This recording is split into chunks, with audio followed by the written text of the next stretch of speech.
Tartarian Christianity, the Revelation. This is episode 2. If you missed the first episode, go back and view it. And now we dug into Chinggis Khan or Genghis Khan and his Christian roots, which seem to have a one-to-one correlation with the Apocalypse of Ezra, or Four Esdras, as this book is called, which describes when the Tartarians went to Arzareth, and that they would dwell in Arzareth until the last time. And now we're digging into Chinggis Khan and his empire, as it seems to align with the book of Four Esdras, that this may have been the quote-unquote last times as described in Revelation and the book of Four Esdras. So Chinggis Khan, as we left off last time, has passed away and passed his empire on to his first son, Hokata Khan, who succeeded in the empire, was a man of very much valor and wisdom, which made him very beloved of the Tartarians, who were always faithful and obedient to him. So he thought about what is the best manner that he might subdue all of Asia, and proceeded to the Iron Gate, which Alexander had built at the foot of the Caucasus, and he raised it, lest it might hinder his return. So he has evidently found the gate that Alexander had built, which seems to be a part of the Great Wall, and he smashes that gate down, so he doesn't have any hindrance when he's trying to return to Tartaria. And he, desiring to subdue all of Asia, called his 3 sons and gave them each a great army. Jochi, the eldest, was sent westward to the Tigris, Beidou to the north, and Chagode was sent to the south. So divided Asia, or Tartaria, among his 3 sons. So Hokata Khan called Beidou and gives him 30,000 Tartarian soldiers called Tamachi, or conquerors, and he sends them out to conquer and to not make them stay in any place until they come to the kingdom of Turkey, and to see if they could withstand the king of Turkey, who was held the mightiest of the princes in Asia. And the Sultan, hearing that the Tartarians were coming, was very much afraid. He got all the mercenaries he could, and he got barbarians and Latins and anyone he could to help him out. And he even sent to his neighbors, promising them many favors and benefits if they would assist him. And so he assembled a great number of men, and he went towards the place where the Tartarians made their abode. And he found nothing, astonished at his approach. And it sounds like an ambush, for they manually gave him battle at a place called Kusdrak, and they overthrew the army of the Turks, and the Tartarians won the kingdom of Turkey in the year 1244. Now, Turkey is a very important area, and it's interesting that Hokata Khan, the son of Genghis Khan, told them to go conquer Turkey, but once they get to Turkey, they basically could stop and stay there. Now, in the book of Revelation, John wrote this letter, the book of Revelation, to the 7 churches in the province of Asia, which seems, like I've said, to the 7 churches in the province of Tartaria. And he wrote it to 7 specific churches. The church of Ephesus, Smyrna, Pergamum, Thyatira, Sardis, Philadelphia, and Laodicea. So those, he is writing it to 7 churches specifically. And the common interpretation of Revelation is that John was not writing to these actual 7 churches, that he was, that these are real churches that existed in those times, but he was using them as a metaphor, essentially, and that the churches, the common interpretation I've heard is that these churches represent different churches throughout the historical time. But they are 7 churches. And if we go and look those up, to find a map of where they're at, of course, they're all in Turkey. Here we have Turkey, and the 7 churches that John was writing to are these 7 churches right here. They're all on the western side of the country of Turkey. Each one of these actually has a church there and a ruins. I didn't see any star forts nearby, but this is the church of Pergamum.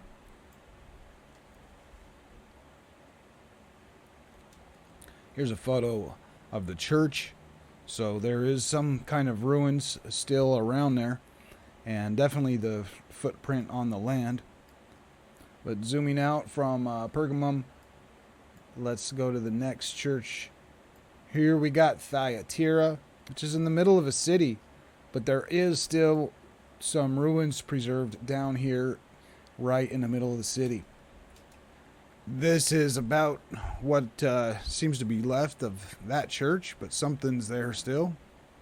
Next one down here we have Smyrna. Smyrna, once again, smack in the middle of a city. Not much seems to be here, but ruins surrounded by the city. So here's what's left of that church. And heading east from Smyrna, we get Sardis. Looks like some orchards and vegetation surrounding the Sardis ruins. All right, we get a little bit better structure here. More than a few columns laying around. And moving to the southwest to Ephesus. Here we go. Quite the ruins left over here at Ephesus. And taking a closer look, we see what may be considered and described as Tartarian architecture. A lot of detail definitely preserved on these old stones. And the Church of Ephesus may also be the Basilica of St. John, which is just right over here. And we see the huge ruins over here at the Basilica of St. John. So there's a photo of that area. Now leaving Ephesus and going to the northeast here to Philadelphia. This one's not as easy to see, especially on the Google map image, but the Philadelphia church is supposed to be right around here. I just can't make it out. I guess there's some pieces of it left over, maybe blending in with the trees. So there's a photo of that area, and supposedly these structures would be what was left over from that church. And lastly, south of Philadelphia, we have Laodicea. The ruins of Laodicea, those are quite apparent here on the map. A lot of interesting things to look at. Maybe just amphitheaters where they could have their sermons and preaching and whatnot. But here's a photo from that area, Laodicea. And the reason I wanted to look at each one of the church and the location of it on a map is, well, the book of Revelation is written to these 7 churches. John was either talking to these guys or using these 7 churches as a metaphor. But keep these 7 churches and their location in mind as we're reading about Genghis Khan, and realize that the Tartarians have came into Turkey and now have conquered Turkey. They're occupying this land, and at this point, 1244, we could call this whole area of Turkey as Tartarian land because they've conquered it and run out the king of Turkey. And definitely an important area if you want to retake the Holy Land, because Jerusalem and Israel are right here. So having a dominion over Turkey is definitely going to be a key component to coming down and taking back the city of Jerusalem. So the Tartarians won the kingdom of Turkey in the year 1244. And now this area is theirs.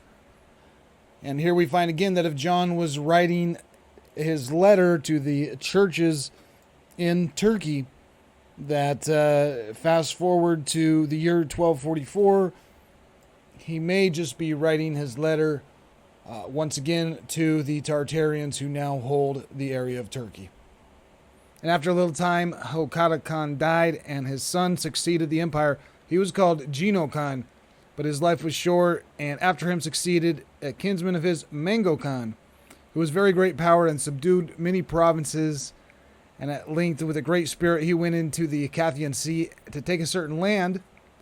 And while he was besieging, the inhabitants of those parts, being very subtle and ingenious, sent certain divers secretly underwater, who continued so long underneath of the ship that Gino Khan was on, that they made many holes in it, and the water came into the ship, and none of them observed it, and they couldn't stop the leaks. And then the ship sunk, and Mango Khan was drowned therein. So I don't know how they did that in the year 1244. They had divers who went underwater and stayed under the boat for a very long time, drilling holes in it. I mean, that almost sounds like somebody who has oxygen tanks. And the people of 1244, I can't imagine holding their breath and going down there with some kind of a hand drill and drilling holes in it without any of the people on the boat seeing what was going on. This almost sounds like they've got some kind of scuba gear and maybe power-driven drill to get the holes. Hard to say. But after Mango Khan was drowned, the Tartarians returned home and chose his brother Kobila Khan for their emperor, and he reigned over them for 42 years. He became a Christian, and he founded a certain city called Johns in the kingdom of Cathay, which is reported to be greater than Rome. Now, Rome is touted to be the greatest city in the world, and they even, Rome wasn't built in a day and all this. They're going to say, of course, that Rome is the greatest city in the world, but not according to this account. And to this account, the kingdom of Cathay held a city called Johns, which was greater than Rome. And in the city, Mango Khan dwelled there until his dying day. And I tried to find the city of Johns on a map. No luck with that. Even looking at this map of Cathay, I didn't see any cities around here called Johns. So no luck locating it on a map yet. If you happen to find a map with Johns, let me know. I did find a different text that talks about it, though. This one's from Marquis Pauli Veneti. And it talks here, although in Latin, about in Tartary, where there is the city of Johns in the kingdom of Cathay, and it's a city that's greater than Rome. A small translation of this block of text is here. However, the Tartars who had come with him, as they were returning, the brother of the Lord had gathered Kobitis Khan, and he reigned for 42 years. So this is Kobila Khan, who reigned for 42 years. The Christians, and they laid foundation to the city, which is called Johns, in the kingdom of Cathay, who is greater than Rome, it is said to be. And the kingdom of the Tartarians go on to conquer a lot of kingdoms here. Turkestan, they go to Cumania, Hungary. They went to the kingdom of Russia and conquered it. The land of Gazaria. They went to the kingdom of Bulgaria and the kingdom of Hungary. And afterwards, the Tartarians went to parts of Germany. And they were not successful there. The Tartarians were denied passage at a certain bridge. And Baido Khan, increased with fury, commanded that all should pass through the water instead of taking the bridge. And he himself was the first that entered, exposing himself and his followers to apparent danger or death. For such was the breadth of the river and the violence of the stream that the horses were wearied away before they could get to the other side of the river. And when they realized they couldn't cross the river that way, they returned to Russia and Cumania, which they had formerly conquered. And they never since have the Tartarians attempted to go back into Germany. And Kangade Khan, with his Tartarians, his father gave him road to the south into India. And they found many deserts, mountains, and dry lands not inhabited.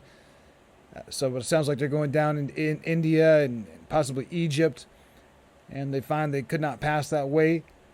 And having lost many people and horses and other beasts, they turned to the west, where he went to his brother Joshi and let him know what had happened. He basically just found a desert and it was too hot. And so his brother gave him part of that country, and being content with their portions, they lived peaceably and quietly together. And the successor of Jochi now lives and is called Barak. Wait, that sounded like an old president. Let's call him Barach instead. In the year of the Lord, 1253, Hathan, the king of Armenia, seeing the Tartarians had subdued all kingdoms, countries, and lands, and even the kingdom of Turkey, taking counsel of the wise, he resolved to go in person to the emperor of the Tartarians. And he went out beyond the Iron Gate, and he came to Alamek, where Mango Khan, the emperor, resided, who rejoiced much at the coming of the king of Armenia, because other than the coming of Genghis Khan over the mountain Belgian, no other great prince had come to meet him. And therefore he received the king of Armenia and entertained him with much honor and love, and gave unto him some of the greatest persons about him to attend, and did him many favors. And the king of Armenia, with good deliberation, made 7 petitions. First, he desired that the emperor of Tartaria and all his people should be baptized in the Christian faith, leaving other sects. Secondly, that there might be a perpetual peace and friendship established between the Christians and the Tartarians. Thirdly, that all countries which the Tartarians either had conquered or should conquer, the churches and the churchmen, whether secular or religious, might be freed and exempt from all their servitude and payments. Fourth, that he would deliver them the Holy Land and the holy sepulchre of the Lord out of the hands of the Muslims, and restore them to the Christians. Firstly, that he would endeavor with the destruction of the king of Baldash, who was the head and chief doctor of the sect of Mohammedanism, or the sect of Islam. Mahometism is, in English, Mohammedanism, a reference to the Muslim religion. And Mango Khan, having considered the petitions of the king of Armenia, returned his answer that we will accept all your requests made, and will cause them, God willing, to be duly accomplished. First, I myself, being emperor and lord of the Tartarians, will be baptized in the faith of the Christians, and wish and advise all my subjects to do the same. Yet we're not going to force any to do it. They have free will if they want to be baptized and join Christianity. And second, we will agree that there will be a perpetual peace between the Tartarians and the Christians. And all churches of Christians and clergymen, whether secular or religious, shall enjoy the privilege of immunity and liberty and exemption throughout the dominion of our empire, that we shall not molest them in any kind of ways. So it sounds like there is somewhat of religious freedom, or at least the churches don't have to pay dues to the king or anything like that. And touching the matter of the Holy Land, we say that if we can, we will willingly go there in person for the reverence we bear to our Lord Jesus Christ. But because of a lot of things happening at the moment, we need to stay where we're at. And so we will have our brother Halun take on this accomplishment for the freeing of the city of Jerusalem and all of the Holy Land out of the hands of the pagans, and restoring it to the Christians. And after that, Mango Khan went forward and was baptized according to the hands of a certain bishop who was chancellor of the king of Armenia, and all of his household, with many other great persons of both sexes. And then he made the choice that he would accompany his brother Halun to restore the Holy Land to the hands of the Christians. So they passed over the great river of Faison and invaded countries and lands everywhere. In less than 6 months, they easily subdued the whole kingdom of Persia, because it was without a ruler. And there was a certain impregnable castle called Tigado, which was so well furnished with all kinds of necessary provision and so strongly built that they feared they wouldn't be able to assault it. And Halun commanded his captains to take with him 10,000 of the Tartarians and siege the castle until he had taken it. And they remained at the siege thereof for a space of 7 years, both winter and summer. So they were able to take the castle Tigado, and through the mercy of Jesus Christ, the king of Armenia came joyfully home to his own country after that. Now that castle Tigado appears to be right here. So they had already taken Turkey, And the castle that they couldn't take for 7 years seems that it's right over here.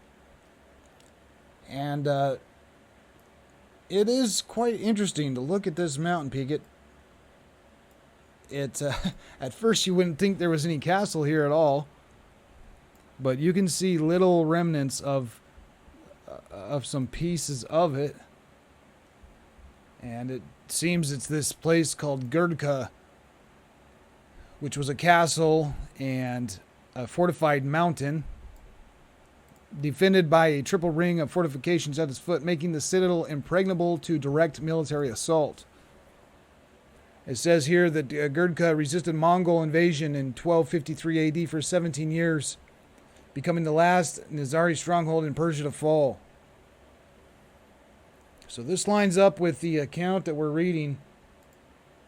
There's a close-up image of it. You can see a little bit left on top and some kind of structure over here, but not too much really left of it. And looking at Google Earth, it almost looks like it got melted by, I don't know, maybe the castle got knocked over and the bricks all fell down, but it almost looks like this thing got melted, and it looks like leftovers of a volcano, some volcano lava running down or something like that.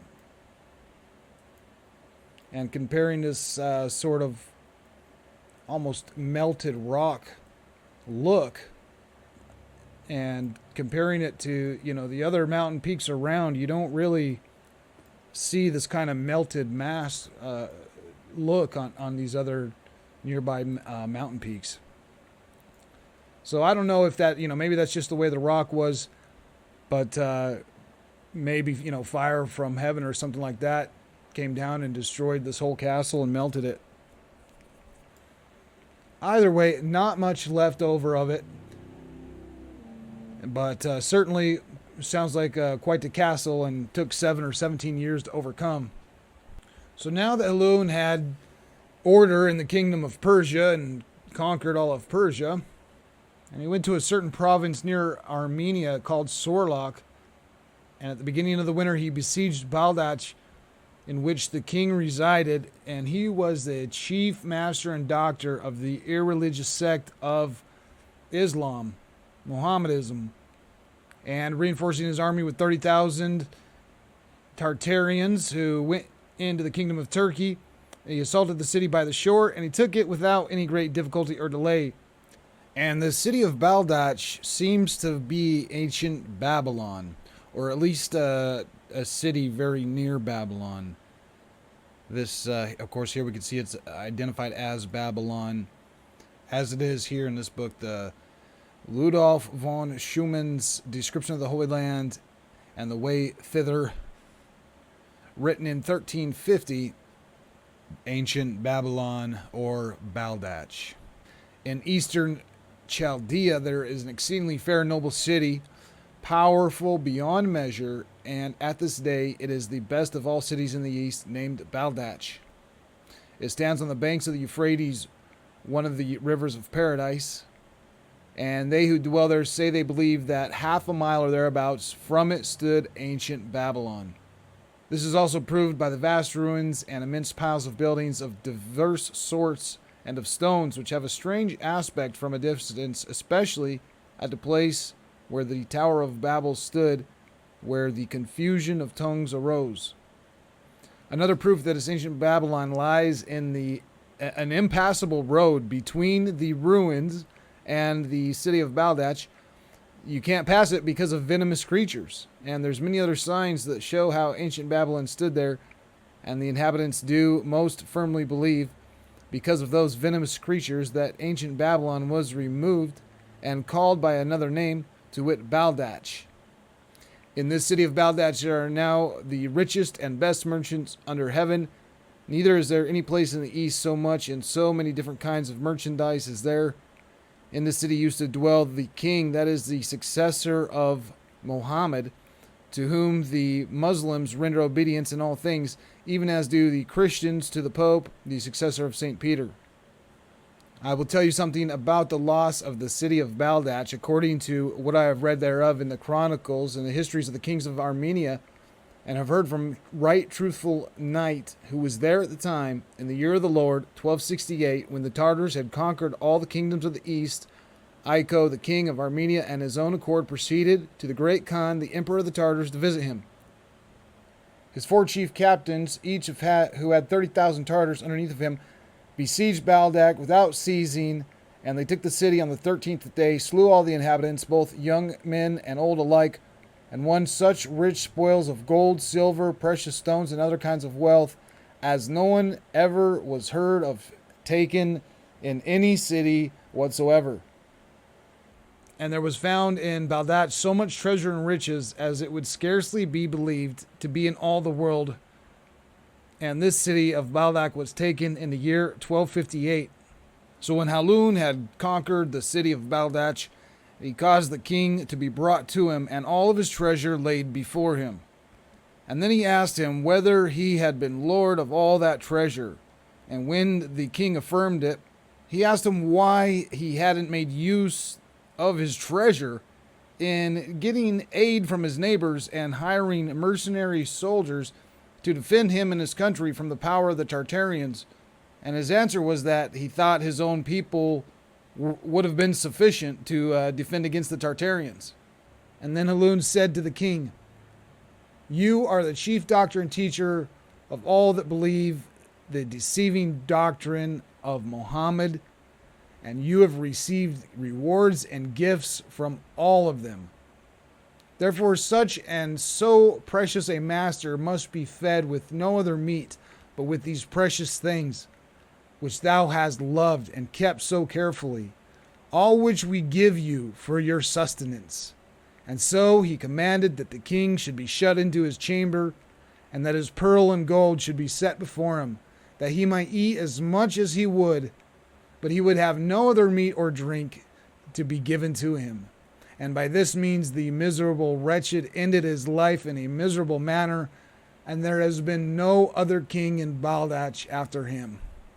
That is brutal. How comes it, wretched man, that you have such great treasure that I fear even to look upon, and with your might you have overcome the whole world, and ought to have brought it under your yoke?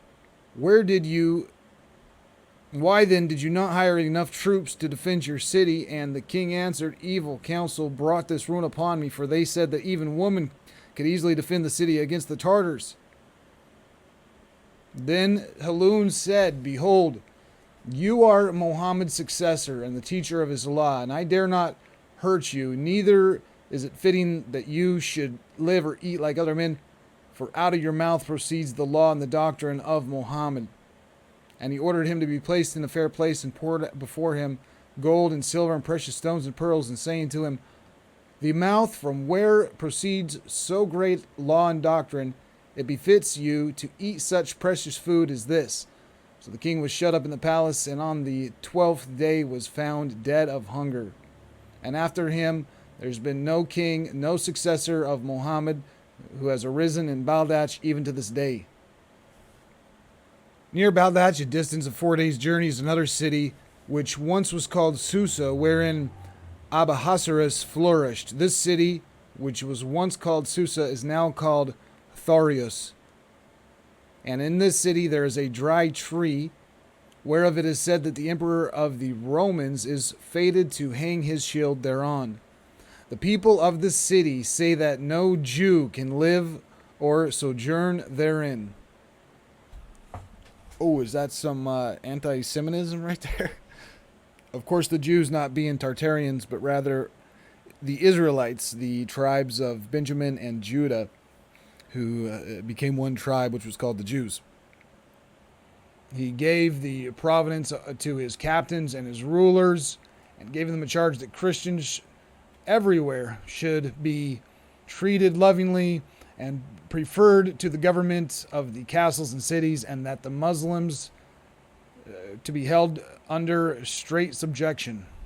And Halun had a wife called Duo Koskaro, who descended from the kings who came from the east, who were guided by the star of the nativity of our Lord.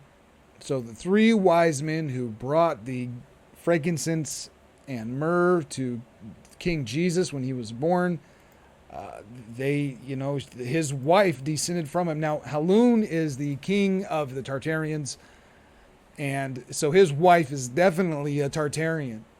And here we can figure out that this Tartarian woman called Duokoskaro descended from the kings who seen baby Jesus at the nativity. So once again, confirmation that the three wise men who seen baby Jesus were Tartarians.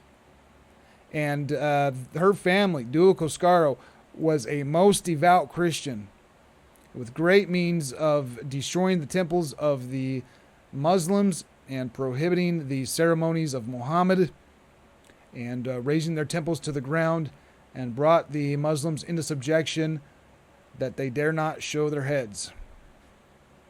So after that, Halun rested for a year, sent for the king of Armenia to meet him in the city of Robes, because they intended to go towards the Holy Land that they might restore it to the Christians. So they had a conference and how they were going to take back the Holy Land. And he advised them that because the king of Halapi ruled over the kingdom of Syria, in which the city of Jerusalem was seated, the way to get to the Holy Land was to first besiege the city of Halapi, as that was the chief city in Syria, of which he had won it, and it was not difficult for him to subdue all the rest of the country. And when they besieged the city of Halapi, or Aleppo, they found that it was great strength and well-walled and inhabited, and therefore they used mines to get underground. And with slings and other engines, they besieged it so straitly and assaulted it so manfully on every side that it seemed impregnable. Yet in the space of 9 days they obtained it. In the city they found such an incredible store of wealth as would hardly be believed. Yet there was a castle in the midst of the city which held out for 11 days after the city was taken, at which length it was won by undermining. So the city of Halapi, and afterwards the kingdom of Syria, was taken by Halu in the year of the Lord, 1240. Now the 1240 date is supposedly wrong. It says here 1260. So supposedly the Syria was taken in 1260. But both Latin and Italian say 1240. I'm not sure what's... seems like 1260 would be the correct date. As just prior to this, the city of Baldash was taken in the year 1258. So 2 years later, they've taken Syria. So these Tartarians are closing in on Jerusalem and the Holy Land. They've taken Turkey. They've come over here into Iran, where Castle Tigado is at. They've taken this whole area. Now they've come over to Syria. They've taken Syria. So they're now on the doorstep of Jerusalem. And after that, Halun settled the affairs of those cities and countries which he had won. And next he intended to go into Jerusalem and free the Holy Land from the pagans and restore it to the Christians. But there came to him a messenger on the third day who brought news that the Tartarian Empire was vacant by the death of his brother Mango Khan, and that his return to Tartaria was earnestly expected to be the successor of Tartaria. And this report made him very sorrowful. So he could no longer proceed in person into Jerusalem, but he left 10,000 Tartars to keep the kingdom of Syria under the command of a captain called Gioboga. And he gave them order that he should conquer the Holy Land, restore it to the Christians. So thus, leaving his son at Taurus, he hastened eastwards and to go a great journey to go back to Tartaria. Now, so far, the Tartarians and the sons of Genghis Khan have been working hard to further the kingdom of Christianity and to take back the Holy Land for the Christians. Just almost as prophesied in the book of Revelation, when the land opens the second seal, another horse came out, a fiery red one, and it was given the power to take peace from the earth and to make people kill each other, and to him was given a large sword. So, there's also a third seal that is opened, and That's a black horse, and holding in his hand is a pair of scales. So it sounds like from the seals being opened that there's some good, and then there's some bad, and we'll find the same account with these Tartarians. Not all of them are going to continue to serve God and to be Christians. But certainly these sons of Genghis Khan have carried out what appears to be the opening of the first seal. He saw the white horse, the rider held a bow, and he was given a crown, and he rode out as a conqueror bent on conquest. And these Tartarians are seeing the white horse. They are riders on a horse with a bow. They were given a crown, and they are conquerors bent on conquest. In fact, they've taken essentially all of Asia and even down into India and Africa. And they've taken Turkey and Iran and Syria. And the next step here is to move into Israel and take back the holy city. So wrapping up episode 2 right here, we'll get episode 3 kicked off with the 3rd chapter and seeing what happens with the rest of these Tartarians, and then try to figure out where they finally went and why do the Tartarians seem to have completely disappeared off the face of the earth. Maybe if we keep digging, we'll figure out why there are abandoned cities all over the earth circa 1800. The beginnings of the 1800s, we find just these abandoned cities with almost ruins around them. These massive cities, seemingly completely abandoned. This one being Istanbul. Here it is again, buildings the size which is hardly comprehensible, and yet there's one person in sight. Nobody's around. Standing on what seems to be a very old and abandoned road that doesn't seem to be used anymore. Where are the people who inhabit this building? Why have the cities gone to complete ruin and abandoned? Here we just got cows left over standing around a city. One carriage and one man. Other than that, just junk and ruins and what seems to be abandoned cities. So we'll keep digging into the history of the Tartarians, comparing these historical accounts with what we read about in the book of Revelation, and continue our search for truth. Thanks once again for watching, and stay tuned for episode 3.